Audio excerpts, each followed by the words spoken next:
पहला प्रश्न।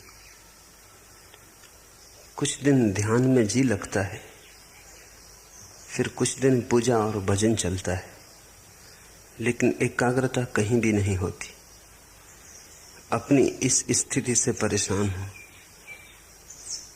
कृपा कर मुझे साथ दें। मन का स्वभाव ऐसा, न यहां लगता न वहां लगता। मन का स्वभाव है द्वंद्व। जो करोगे वहीं से उछटा हुआ लगेगा, जहां हो वहां से भागा हुआ रहेगा, जहां नहीं हो वहां का रस जन्मेगा। जो मिला व्यर्थ हो जाता, जो नहीं मिला वे दूर के ढोल बड़े सुहावने लगते। मन के स्वभाव को समझो। न तो ध्यान काम आता न भजन काम आता, मन के स्वभाव को समझना काम आता। मन की ये प्रक्रिया है। पद मिल जाए तो असंतुष्ट, पद न मिले तो असंतुष्ट, पद न मिले तो पीड़ा, पद मिल जाए तो व्यर्थता का बोध। गरीब रोता अमीर नहीं, अमीर रोता कि अमीर हो गया, अब क्या करूं। जो भी तुम्हारे पास है वो पास होने के कारण ही दो कौड़ी का हो जाता है, और जो तुमसे बहुत दूर है, दूर होने के कारण ही उसका बुलावा मालूम होता है। मन के इस आधारभूत जाल को समझो, इसे पहचानो। ये ध्यान और भजन का ही सवाल नहीं है। भोजन करो तो मन में उपवास का रस उमगता है कि पता नहीं उपवास करने वाले न मालूम किस गहन शांति और आनंद को उपलब्ध हो रहे हो। उपवास करो तो भोजन की याद आती। जीवन के प्रत्येक पल तुम ऐसा ही पाओगे। बाग में लगता नहीं, सहरा से घबराता है जी। अब कहां ले जाके बैठे ऐसे दीवाने को हम। बगीचे में बिठाओ तो लगता नहीं, मरुस्थल में ले जाओ तो घबराता है। बाग में लगता नहीं, सहरा से घबराता है जी। अब कहां ले जाके बैठे ऐसे दीवाने को हम। मन एक तरह का पागलपन है, एक तरह की विक्षिप्तता है।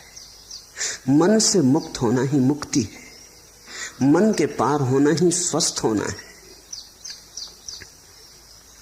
तो पहली तो बात, मन के इस स्वभाव को समझने की कोशिश करो। अक्सर लोग समझने की कम कोशिश करते हैं, छुटकारा पाने की ज्यादा कोशिश करते हैं, और छुटकारा बिना समझे कभी नहीं। तो तुम्हारी आकांक्षा यह होती कैसे झंझट मिटे, लेकिन बिना समझे झंझट मिटी ही नहीं। ना समझी में झंझट है। तो तुम चाहते हो कैसे इस मन से छुटकारा हो, लेकिन पहले इसे पहचानो तो, इससे दोस्ती तो साथ हो, इससे परिचय तो बनाओ, इसके कोने कांतर तो खोजो, दिया तो जलाओ कि इसके सारे स्वभाव को तुम ठीक से देख लो। उस देखने में, उस दर्शन में, उस साक्षी भाव में ही तुम पाओगे विजय की यात्रा पूरी होने लगी। जिस दिन कोई मन को पूरा समझ लेता, उसी दिन मन विसर्जित हो जाता। जैसे सूरज के उगने पर ओस कण तिरोहित हो जाते, ऐसे ही बोध के जगने पर मन तिरोहित हो जाता। जैसे दिए के जलने पर अंधेरा नहीं पाया जाता, ऐसे समझ के, प्रज्ञा के दिए के जलने पर मन नहीं पाया जाता। तो मन से लड़ो मत। पहली बात, लड़ने का अर्थ ही ना समझिए। लड़के कभी कोई जीता? तुमने यही सुना है कि जो लड़े वो जीते। मैं तुमसे कहता हूं, लड़के कोई कभी जीता? समझ के जीत होती। लड़ने वाले तो ना समझ। लड़ोगे किससे? छायाओं से लड़ रहे हो। जैसे कोई अपनी छाया से लड़ने लगे, खींच ले तलवार, करने का लगे हमला। परिणाम क्या होगा? छाया कटेगी। परिणाम यही होगा, खुद ही थकेगा, और डर है कि छाया से लड़ने में कहीं अपने हाथ पैर न काट ले। क्रोध में, उबाल में पागल ना हो उठे। कहीं ऐसी घड़ी ना आ जाए कि विक्षिता में अपने को ही काट ले। अक्सर मन के साथ लड़ने वाले ऐसी ही स्थिति में पड़ जाते। मन तुम्हारा है, तुम्हारी छाया है नहीं, बस छाया जैसा है।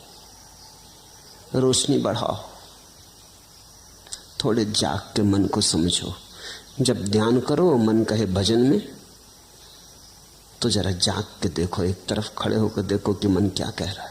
जब भजन करो और मन कहे ध्यान लगाओ, तब जाग के देखो कि मन क्या कह रहा है। इसकी चालबाजियां पहचानो, इसकी कूटनीति पहचानो। मन बड़ा राजनीतिज्ञ है, ये तुम्हें भटकाए रहता है, ये तुम्हें चलाए रहता है। और तुमने ध्यान करके भी देख लिया, वहां भी नहीं लगा, और तुमने भजन करके भी देख लिया, वहां भी नहीं लगा। तो अब ये तो समझो कि मन कहीं लगेगा ही नहीं।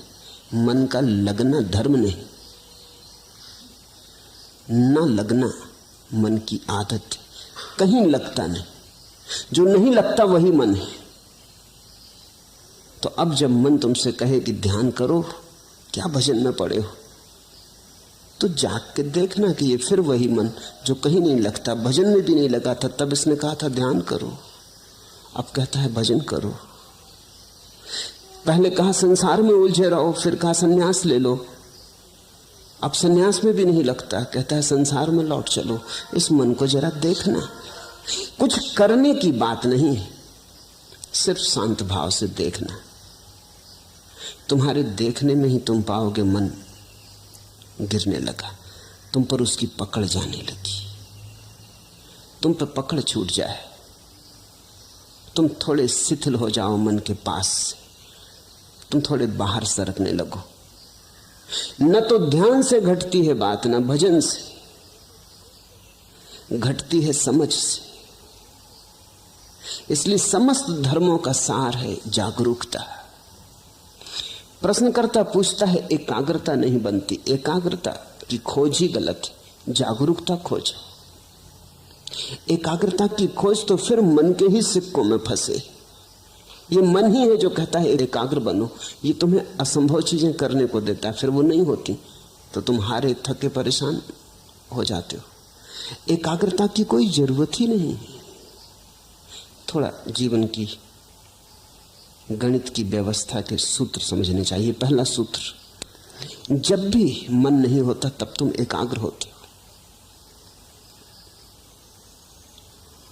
कभी अपने काम में पूरे संलग्न, चाहे बुहारी लगा रहे हो घर में, लेकिन पूरे संलग्न। अचानक तुम पाते हो मन नहीं, संगीत सुनते संलग्न, मन नहीं है। चित्र बनाते,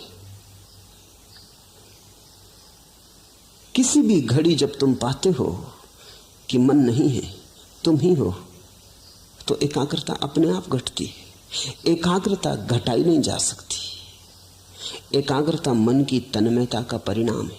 जब मन डूबा होता है तब तुम एकाग्र होते हो, जब मन उभर आता है तब तुम अनेकाग्र हो जाते हो। मन तुम्हें अनेक में बांट देता है, खंड खंड कर देता है।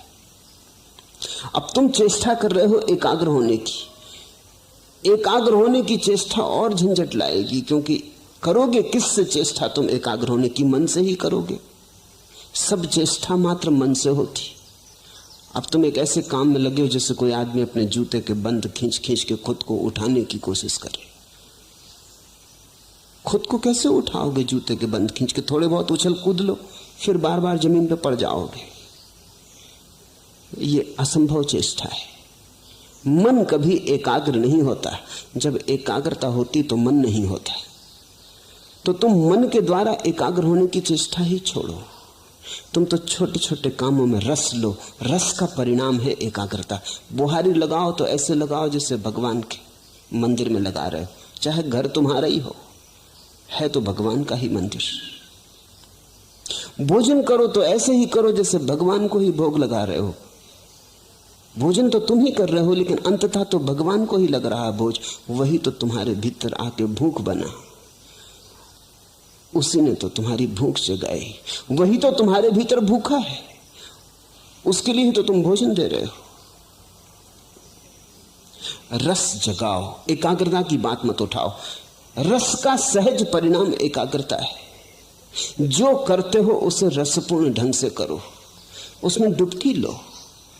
छोटे और बड़े काम नहीं है दुनिया में, जिस काम में तुम डुबकी ले लो वही बड़ा हो जाता है। बुहारी लगाने में डूब जाओ वही बड़ा हो जाता है।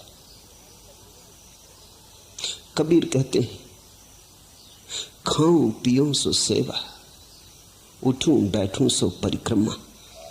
मेरा उठना ही बैठना उस परमात्मा की परिक्रमा है, और जो मैं खाता पीता हूं यही उसकी सेवा है। रस, मेरे देखे अधिक लोगों के जीवन का कष्ट यही है कि वो जीवन में कहीं भी रस नहीं ले रहे। जो भी कर रहे हैं बेमन से कर रहे हैं, कर रहे हैं क्योंकि करना है, खींच रहे हैं। जैसे बैलगाड़ी में जुते बैल, ऐसा जीवन को खींच रहे हैं, नाचते हुए, उमंग से भरे हुए नहीं। अगर तुम कोई ऐसे काम में लगे हो जिसमें तुम रस ले ही नहीं सकते तो बदलो वो काम। कोई काम जीवन से ज्यादा मूल्यवान नहीं। अक्सर ऐसा हुआ है, हो रहा है कि लोग ऐसे काम में उलझे हैं जो उनमें रस नहीं जगाता। किसी को कवि होना था, वो जूते बेच रहा है, बाटा की दुकान पे बैठा, और जिसको बाटा की दुकान पे बैठना था वो कविता कर रहा है, तो उसकी कविता में जूते की पालिश की गंध आती, आएगी ही। लोग वहां हैं जहां उन्हें नहीं होना था, और ये विकृति के कारण है क्योंकि तुमने कभी अपने सहज भाव को तो खोजा नहीं। किसी के पिता ने कहा कि दुकान करो, इसमें ज्यादा लाभ है। किसी के पिता ने कहा डॉक्टर बन जाओ। किसी की मां को ख्याल था बेटा इंजीनियर बने। परिवार को धुन थी कि बेटा नेता बने। तो सब धक्का दे रहे हैं एक दूसरे को कि ये बन जाओ, वो बन जाओ। कोई ये नहीं पूछता कि ये बेटा क्या बनने को पैदा हुआ है, इससे भी तो पूछो, थोड़े इसके हृदय को भी तो टटोलो। तो फिर लोग गलत जगहों पर पहुंच जाते। एक बहुत बड़ा सर्जन जिसकी सारे जगत में ख्याति थी, जब 60 वर्ष का हुआ है और उसकी 60वीं वर्षगांठ मनाई गई तो सारे दुनिया से उसके मित्र इकट्ठे हुए, उसके मरीज इकट्ठे हुए, और उन्होंने उसका बड़ा स्वागत किया। लेकिन वो बड़ा उदास था। उसके स्वागत में एक नृत्य का आयोजन किया गया था। तो जब लोग नृत्य करने लगे और वो सर्जन देखता रहा तो उसकी आंख से आंसू टपकने लगे। तो उसके पास बैठे उसके मित्र ने पूछा, क्या मामला है? हम सब तुम्हारी वर्षगांठ पे इकट्ठे हुए प्रसन्नता से, ये नृत्य तुम्हारे स्वागत में होता, तुम रोते क्यों हो? तुम्हारी आंख में आंसू क्यों है? तुम किस पीड़ा से भीग गए हो? उसने आंसू पोंछ लिए। उसने कहा कि नहीं, वो कोई बात नहीं। पर मित्र ने जिद की, कहा कि क्या तुम्हें कोई जीवन में विफलता मिली? तुम जैसा सफल आदमी नहीं, तुमने जो ऑपरेशन किया सफल हुआ। तुम्हारे जैसा कुशल सर्जन दुनिया में नहीं, फिर क्या? लेकिन उसने कहा, मैं कभी सर्जन होना ही नहीं चाहता था। मेरा दिल तो एक नर्तक होने का था। आज नाच को देख के मैं रो उठा।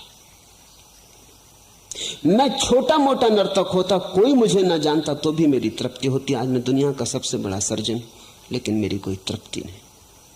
मेरी नियति ही मुझे न मिली।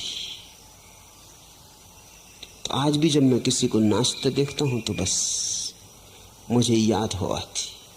तुम अपनी जिंदगी को गौर से देखो। पहली तो बात, जो कर रहे हो उसमें रस लेने की कोशिश करो।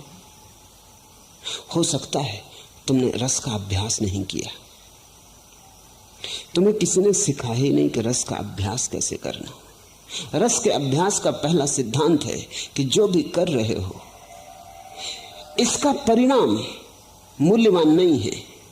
तुम्हें यही सिखाया गया कि परिणाम मूल्यवान है। तुम करते हो, इससे 10 रुपए मिलेंगे कि 1000 रुपए कि लाख रुपए मिलेंगे। लाख रुपए में मूल्य है, परिणाम में मूल्य है। रस का सिद्धांत है जो तुम कर रहे हो वो अपने आप में मूल्य है, अंतर्निहित है मूल्य। 1000 मिलेंगे 10,000 मिलेंगे वो बात गौण है। करने में जो डुबकी लगेगी वही बात महत्वपूर्ण है। अगर डूब गए तो मिल गए करोड़ों, अगर न डूबे और करोड़ों भी मिले तो कुछ भी न मिला। वो समय व्यर्थ गया जो बिना डूबे गया। वो दिन व्यर्थ ही बीते जो बिना डूबे बीते। जब रस धारणा बही तो तुम जिए न जिए बराबर। रस विमुग्धता में ही जीवन है। तो पहली तो बात, जो कर रहे हो, तुमसे नहीं कहता कि जल्दी बदलने में लग जाना, क्योंकि हो सकता है तुम अपना काम भी बदल लो और रस ना आए, क्योंकि रस आने की तुम्हारी आदत ही ना रही हो, तुमने रस बनाने की बात ही ना बनाई हो। तो पहले तो जो कर रहे हो उसमें रस लेने की कोशिश करना। 100 में 50 मौके तो ऐसे हैं कि तुम उसी में रस ले पाओगे। रस लेते ही एकाग्रता हो जाएगी। देखा, स्कूल में छोटे बच्चे पढ़ते, बाहर चिड़िया गुनगुनाने लगी गीत, बच्चा एकटक होकर सुनने लगता है। शिक्षक डंडा पीटता है टेबल पर कि यहां ध्यान दो, एकाग्रता करो। एकाग्रता बच्चा कर ही रहा है, मगर शिक्षक पे नहीं कर रहा, ये बात सच है। ये ब्लैक बोर्ड पे नहीं कर रहा, ब्लैक बोर्ड पे लिखे अक्षरों पे नहीं कर रहा। लड़का तो एकाग्रता कर ही रहा है, एकाग्रता तो हो ही रही। वो जो चिड़िया गीत गा रही वो उसे सुन रहा है। शिक्षक कहता एकाग्रता करो, मन को ऐसा विचलित मत करो। बात बिल्कुल गलत कह रहा है शिक्षक उसके मन को विचलित करने की कोशिश कर रहा है। वो एकाग्र है। अगर कोई बाधा ना दे तो ये सारा संसार थोड़ी देर के लिए मिट जाएगा। वो चिड़िया की गुनगुनाहट होगी, उसका गीत होगा, इस बच्चे की भावदशा होगी, और ये एक बात सीख लेगा, रस की। रस चूंकि उसे चिड़िया के गीत में आ रहा है, इसलिए एकाग्र हो गया है। उसी कक्षा में ऐसे बच्चे भी होंगे जिन्हें रस गणित के सवाल में आ रहा है, वो वहां एकाग्र हो गए। हमें लोगों को एकाग्रता नहीं सिखानी चाहिए, उनका रस देखकर उन्हें दिशा देनी चाहिए। जो बच्चा गणित को सुन के एकाग्र हो गया, बाहर भौंकते कुत्ते, लड़ती बिल्लियां, गीत गाती चिड़ियां, रास्ते पे बैठे मदारी की बीन कुछ नहीं सुनाई पड़ती, ये बच्चा आइंस्टीन होने को पैदा हुआ है। इसकी एकाग्रता ही खबर देती है। अब इस बच्चे से तुम कहो कि चिड़ियां गीत गा रही, उन पे एकाग्रता करो, ये ना कर पाएगा, ये संभव नहीं होगा। हमें देखना चाहिए कि कहां हमारी एकाग्रता है, वहीं हमारा जीवन है। मगर आज अचानक जीवन बदलने का तुम्हारे हाथ में उपाय नहीं। आज तो पहचानने का भी उपाय नहीं कि कहां तुम्हारी एकाग्रता होती। तुम तो भूल ही गए, तुम्हारे जीवन की सारी व्यवस्था उल्टी सीधी हो गई। दूसरों ने तुम्हें चला दिया, दूसरों ने तुम्हें मार्ग दे दिया, दूसरों ने तुम्हें दिशा और आदर्श दे दिए, तुम्हें पूरी तरह भरमा दिया है। पहले तो जो काम कर रहे हो उसमें रस लेने की आकांक्षा जगाओ। जो काम कर रहे हो उसे इतने भाव से करो, इतनी मगनता से करो कि उससे अतिरिक्त ऊर्जा बचे ही नहीं विघ्न बाधा डालने को। एकाग्रता का और क्या अर्थ होता है? एकाग्रता कोई जबरदस्ती थोड़ी, एकाग्रता बड़ी स्वाभाविक घटना है। अब तुम यहां मुझे सुन रहे हो, जिनको मेरी बात में रस आ रहा है वो एकाग्र है। एकाग्रता कर थोड़ी रहे हो, एकाग्रता हो रही है, इसे समझने की कोशिश करो। तुम्हारे करने की थोड़ी बात है। तुम थोड़ी के बैठे हो सब मांसपेशियों को खींच के और आंखें मुझ पे गड़ा के और चेष्टा कर रहे हो कि एकाग्रता। ऐसी एकाग्रता करोगे तो तुम सुन ही ना पाओगे जो मैं कह रहा हूं। एकाग्रता सहज है, तुम्हें रस आ रहा है, उसी रस कारण तुम चल आए हो, उसी रस के कारण तुम रोज चलते आए हो, वही रस तुम्हें लाता रहा है। रस है तो एकाग्रता है, तो तुम रस को जगाओ, एकाग्रता की बात ही छोड़ दो। अगर रस जगे ही ना तो फिर समझो, फिर हिम्मत करो, साहस करो, बदलो उस व्यवस्था को जिसमें रस नहीं जगता। हो सकती है वो व्यवस्था तुम्हारे लिए नहीं। तो दरिद्र हो जाना बेहतर है समृद्ध होने की बजाय, सड़क का भिखारी हो जाना बेहतर है सम्राट होने की बजाय, अगर रस आ जाए, क्योंकि रस ही सम्राट बनाता है। तो कभी कभी तुम किसी भिखारी के चेहरे पर ऐसी आभा देखोगे जो सम्राटों के चेहरों पर नहीं दिखती। रस विमुग्ध है, वो अपने काम में लीन है। रथचाइल्ड ने अपनी आत्मकथा में लिखा है कि एक भिखारी आया, 5 बजे सुबह उसका दरवाजा खटखटाने लगा। वो बड़ा नाखुश हुआ।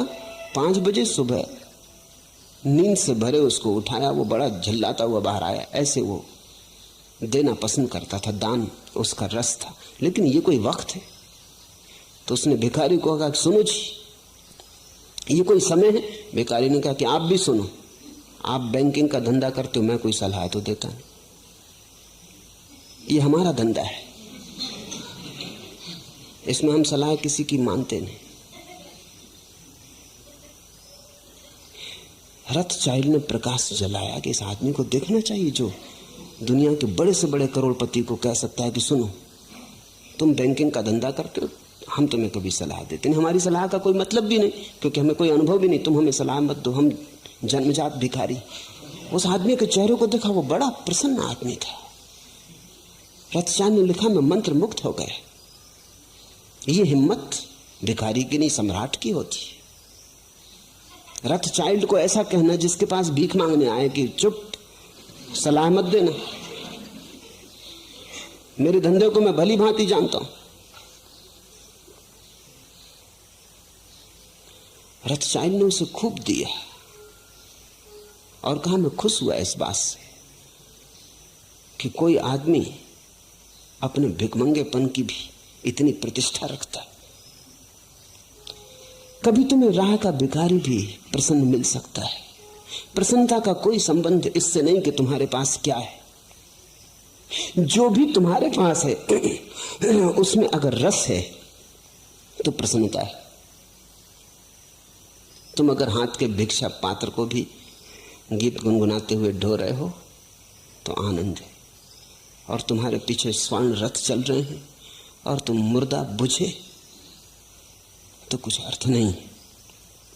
एकाग्रता मत पूछो, यद्यपि तुम्हें यही सिखाया गया है स्कूल से लेकर विश्वविद्यालय तक, और तुम्हारे तथाकथित धर्म गुरु भी तुम्हें यही सिखाते हैं कि एकाग्रता। मैं तुमसे कहता हूं रसमग्नता, वो शब्द हटा दो क्योंकि वो शब्द सीधा काम का ही नहीं है। एकाग्रता जरूर आती है मगर परिणाम की तरह आती। एकाग्रता साधन नहीं है। जहां रस लोगे वहीं घट जाती, रस के पीछे बंधी चली आती, रस की छाया है। तो तुम कहीं भी रस लो, अगर मंदिर में रस ना आता हो फिक्र छोड़ो, फिर मंदिर में परमात्मा तुम्हारे लिए नहीं घटेगा। जहां रस ही नहीं है वहां एकाग्रता नहीं होगी, एकाग्रता नहीं होगी परमात्मा कहां होने वाला है। अगर तुम्हें बांसुरी के गीत में रस आता है तो वहीं तुम्हारा परमात्मा तुम्हें मिलेगा। अगर नर्तक की पायलों में तुम्हें रस आता है तो तुम्हारा परमात्मा वहीं नाचेगा। तुम्हारे परमात्मा की खोज तुम्हारे रस से ही तय होगी। रसो वैसा, उस परमात्मा का स्वभाव रस है। किसी शास्त्र ने नहीं कहा कि परमात्मा का स्वभाव एकाग्रता है। सच्चिदानंद वो रस की बात है। तुम्हें जहां आ जाए रस, जहां आ जाए आनंद, जहां उमंग उठे, जहां तुम खिल उठो, फिर वो कुछ भी हो, चाहे खेल हो तो प्रार्थना बन गई। और ऐसे तुम बैठे बैठे प्रार्थना करते रहो, भजन करते रहो, ध्यान करते रहो, और रस उमगे नहीं, मेघ मलार बजे नहीं, हृदय गुनगुनाए नहीं। ऐसे तुम करते चले जाओ जबरदस्ती, यंत्रवत। करनी चाहिए कर्तव्य बस। लोग कहते हैं इससे रस मिलेगा इसलिए कर रहे, नहीं। जहां रस मिलता है वहीं परमात्मा आता है। इसलिए मैं तुमसे कहता हूं कि मेरे पास तुम्हें देने के लिए कोई अनुशासन नहीं है, क्योंकि अनुशासन कोई भी होगा पराया होगा, दूसरे का होगा। तुम्हें अपना अनुशासन खोजना पड़ेगा। प्रत्येक व्यक्ति को अपना मार्ग खोजना पड़ेगा। मैं इशारे देता हूं, उन इशारों से तुम अपना मार्ग समझने की कोशिश करो। कबीर ज्ञान को भी उपलब्ध हो गए तो भी कपड़ा बुनते रहे। जुलाहापन उन्होंने छोड़ा नहीं। किसी ने पूछा कि अब तो आप बंद करें, कभी सुना नहीं कि कोई बुद्ध पुरुष और कपड़े बुनता रहा और जुलाहा बना रहा और बाजार में कपड़े बेचने जाता रहा। अब तो छोड़ो। लेकिन कहते हैं कबीर ने कहा इसी कपड़े के बुनने ने तो मुझे परमात्मा से मिला है, इसे कैसे छोड़ दूं। ये मेरी प्रार्थना, ये मेरी पूजा, ये मेरी अर्चना। झीनी झीनी बिनेरी चदरिया, वो जुलाहे का गीत है, कोई और दूसरा तो गा भी नहीं सकता। बुद्ध कैसे गाएंगे? बुद्ध ने कभी चदरिया बिनी नहीं, उन्हें कुछ पता भी नहीं। महावीर कैसे गाएंगे? चदरिया थी वो भी छोड़ दी।